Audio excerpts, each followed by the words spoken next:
Hello dear friends, welcome to my YouTube channel. और आज बात करते हैं क्लास 8th का मोस्ट इम्पॉर्टेंट चैप्टर है। फर्स्ट चैप्टर है क्रॉप प्रोडक्शन एंड मैनेजमेंट, लेकिन काफ़ी ज़्यादा अच्छा भी है, इम्पॉर्टेंट भी है, जिसमें हम ये समझेंगे कि क्रॉप का प्रोडक्शन कैसे होता है और उसका रख रखाव यानी मैनेजमेंट कैसे होता है। तो don't waste the time, let the start. In order to provide food for a large population, regular production, proper management and the distribution of food is necessary। Means क्या है कि बहुत ज़्यादा पॉपुलेशन जिस कंट्री की होती है तो वहाँ बहुत ज़्यादा फूड यानी भोजन की आवश्यकता होती है, नेसेसिटी होती है। तो उसके लिए हमें रेगुलर प्रोडक्शन भी करना होना है, प्रॉपर मैनेजमेंट भी करना होता है और उसके बाद डिस्ट्रीब्यूशन ऑफ फूड भी नेसेसरी है। एग्ज़ाम्पल ले सकते हैं आवर कंट्री इंडिया। जैसे इंडिया क्या है, एक वास्ट पॉपुलेटेड कंट्री है, बहुत ज़्यादा आबादी है। तो इतनी आबादी के लिए खाने की खपत भी ज़्यादा है। तो जब खाने की यानी फूड की ज़्यादा रिक्वायरमेंट है तो हमें प्रोडक्शन भी हाई लेवल पे भी करना पड़ेगा। प्रोडक्शन हाई लेवल पे करना पड़ेगा तो उसको मैनेजमेंट भी अच्छी तरीके से करना है। देन आफ्टर डिस्ट्रीब्यूशन भी उतना ही ज़्यादा ज़रूरी है। क्रॉप क्या है? Crop when plants of same kind are grown and cultivated at one place on a large scale. जब हम प्लांट्स यानी छोटे छोटे पौधे अगर एक ही काइंड यानी एक ही नस्ल के अगर बहुत बड़े एरिया में कल्टीवेट यानी उगाते हैं तो उसी को क्रॉप कहा जाता है। इंडिया में crops can be categorize into 3 types. Bharat में 3 तरीके की फसलों को कैटेगराइज कर रखा है, यानी जो हमारी जो क्रॉप्स हैं उनको 3 कैटेगरी में हमने डिवाइड कर रखा है: rabi crops, kharif crops and zaid crops.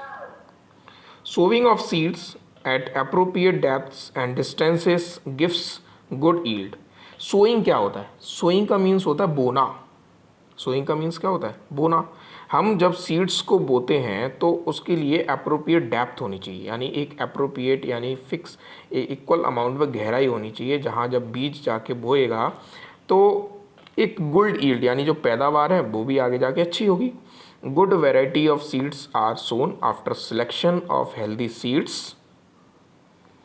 अब अच्छे बीजों की हम कैसे वैरायटी को कैसे सिलेक्ट करेंगे, यानी जो हेल्दी सीड्स होते हैं, जितने ज़्यादा हेल्दी सीड्स होंगे, जितने ज़्यादा अच्छे सीड्स, जितने अच्छे तरीके के सीड्स होंगे, उतनी ज़्यादा हमारी जो क्रॉप है वो अच्छी होगी। Sowing is done by seed drills. अब सोइंग कई तरीके से होती है। पहले ट्रेडिशनल टाइम में देखा जाए तो ट्रेडिशनल टाइम में हम लोग क्या करते थे, हाथों से बीज को बोते थे, बट नाउ डेज़ हम लोग मशीनरीज़ का काफ़ी ज़्यादा यूज़ करते हैं। Soil needs replenishment and enrichment through the use of organic manure and fertilizers।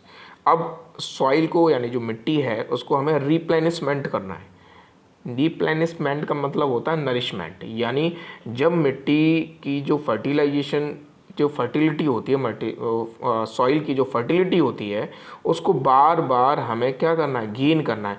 तो उसके लिए हमें ऑर्गेनिक मैन्योर या फिर फर्टिलाइजर्स की ज़रूरत पड़ती है। तो अगर मैन्योर हमारे क्या है, मैन्योर हमारे बायो होते हैं यानी जो अर्थ से मिलते हैं, और फर्टिलाइजर केमिकली यूज्ड होके बनाए जाते हैं। इंडस्ट्रीज़ में, फैक्ट्रीज़ में use of chemical fertilizers has increased tremendously with the introduction of new crop varieties। और आजकल काफ़ी ज़्यादा मार्केट में केमिकल फर्टिलाइजर्स का बहुत ज़्यादा ट्रेंड है, ईजिली अवेलेबल भी हो जाते हैं और हम उन्हें आराम से अपनी क्रॉप को फर्टिलाइज़ करने के लिए, सॉइल को फर्टिलाइज़ करने के लिए अपने खेतों में यूज़ करते हैं।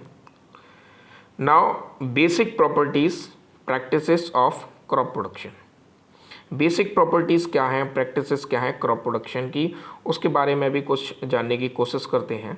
Preparation of soil. प्रिपरेशन का मतलब होता है मिट्टी को शुरुआती ढंग से मैनेज करना, यानी प्लोइंग कह सकते हैं आप। प्लोइंग का मतलब होता है जो हम पुराने ज़माने कहते थे ट्रेडिशनल टाइम में कि खेत का जोतना। जोतने का मतलब होता है जो मिट्टी होती है ना उसे हम लूजन्ड करते हैं। लूजन्ड का मतलब जो मिट्टी के जो पार्टिकल्स हैं उन्हें लूज करते हैं, उसी को बोला जाता है preparation of soil. One of the most important task in agriculture is to turn the soil and loosen it.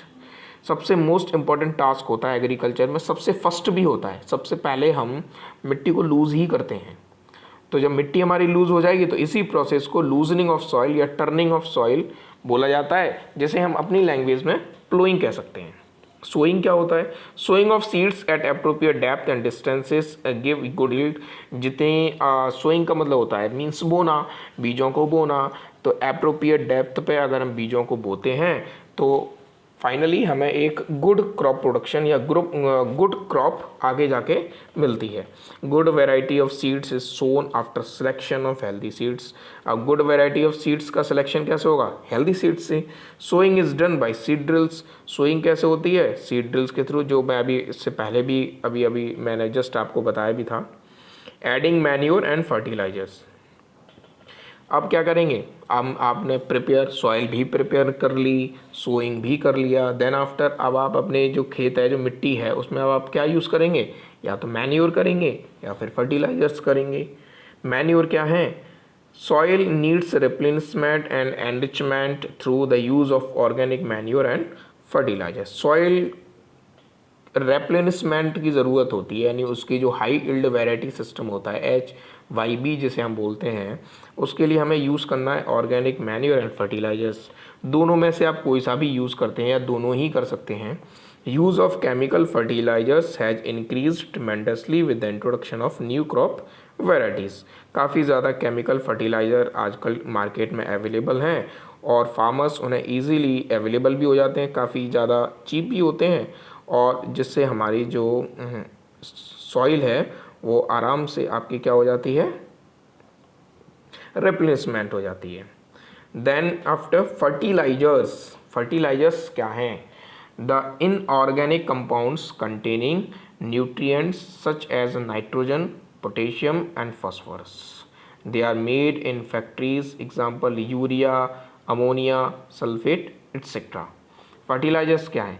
The inorganic compounds, वो इनऑर्गेनिक कंपाउंड्स जिनमें न्यूट्रिएंट्स होते हैं, जैसे नाइट्रोजन का होना, पोटेशियम का होना, फास्फोरस का होना, ईजिली कहाँ बनते हैं? इनकी मैन्युफैक्चरिंग, इनका प्रोडक्शन कहाँ होता है? इंडस्ट्रीज़ में, फैक्ट्रीज़ में। जैसे यूरिया है, यूरिया की बात करते हैं, अमोनियम सल्फेट है, एट्सेट्रा, ऐसे काफ़ी ज़्यादा टाइप के हो सकते हैं।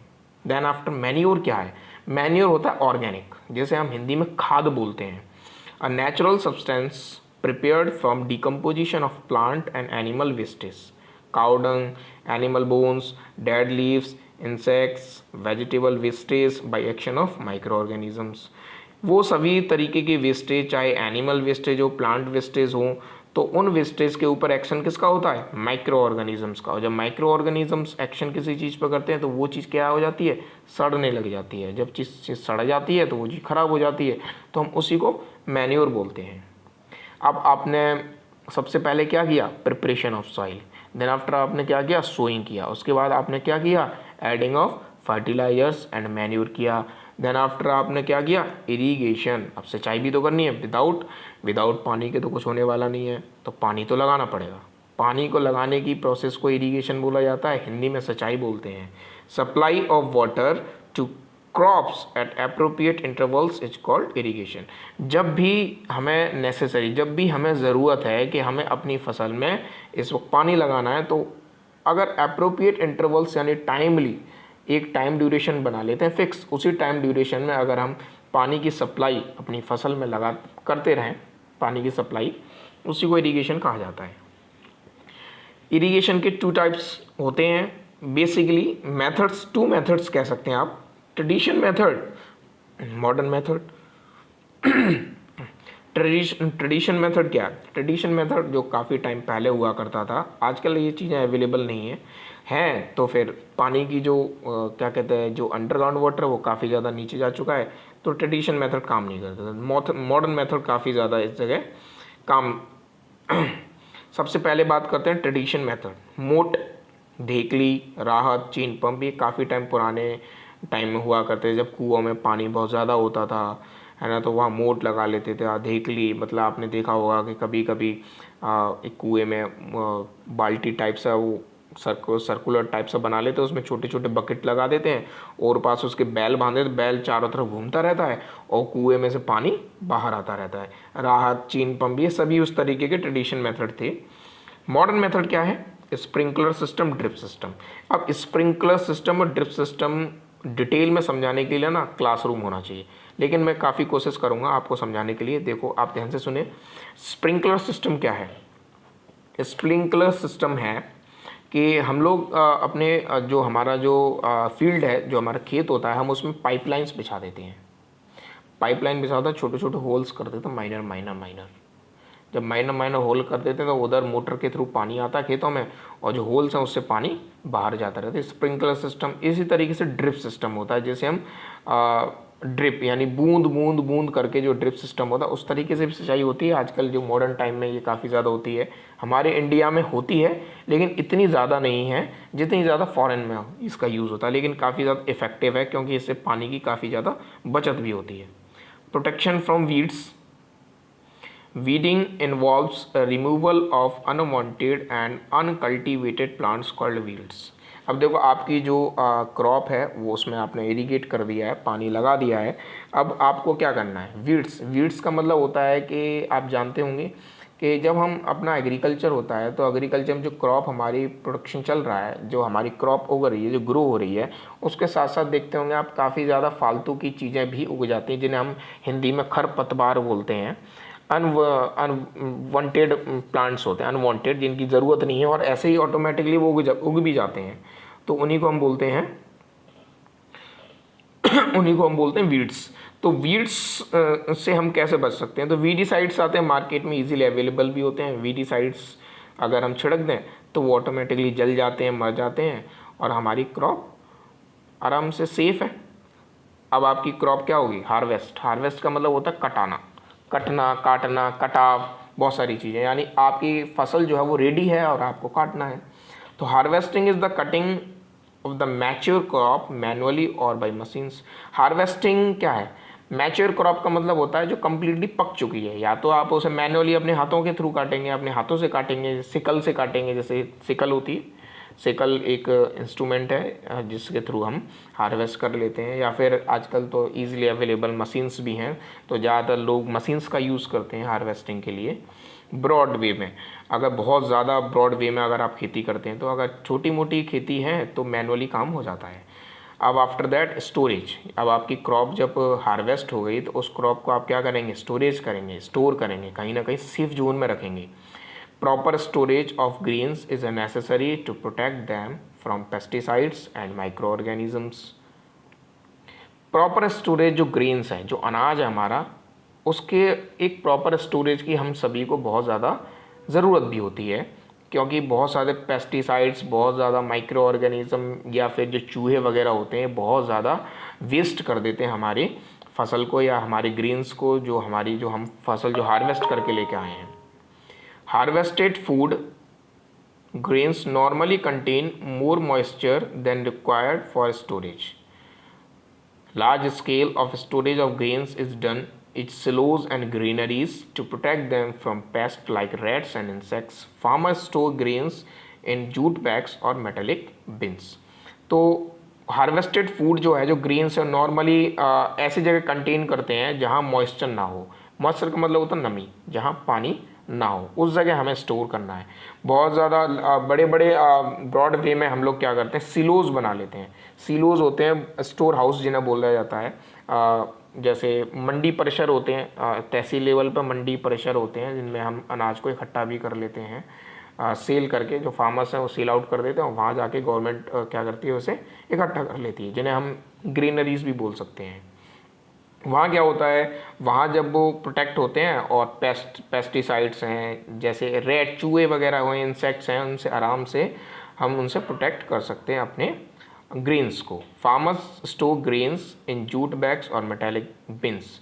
फार्मर्स, किसान क्या करते हैं? जो जूट के बैग आते हैं, जो जूट जिन्हें सूतली बोला जाता है हिंदी में, सूतली जिन्हें कहा जाता है, तो जूट बैग्स आते हैं उनमें स्टोरेज कर लेते हैं, या मेटालिक बिन्स या मेटालिक की कैंस वगैरह होते हैं उनमें भी स्टोर कर सकते हैं। आई होप आप सबको समझ में आ रहा होगा।